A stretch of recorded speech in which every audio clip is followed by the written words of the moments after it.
এই মানহা, তোমার আম্মু জরুরি একটা কল দিছে, ধরো তো একটু কথা বলো। তুমি বলো, আমি এখন কথা বলতে পারবো না। আরে একটু ইম্পর্টেন্ট কথা বলবেন, নাও কথা বলো। আরে তুমিও বুঝো না।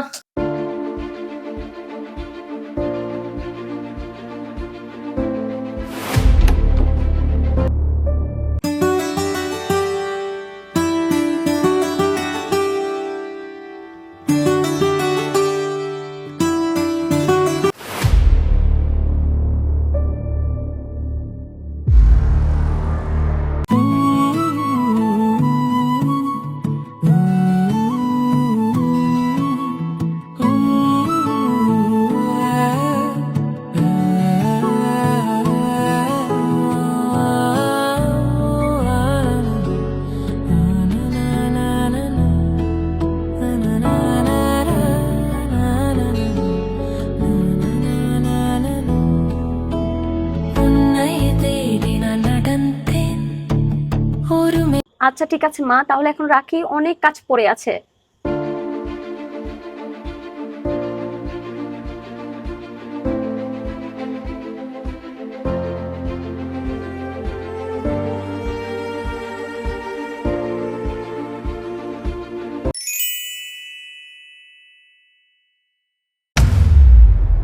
শোনো, একদমই রান্না করতে যাবে না। আমি জানি তুমি অসুস্থ, আমি অফিস থেকে আসার সময় খাবার নিয়ে আসবো। তুমি রান্না করোনি? তাহলে রান্না কে করলো?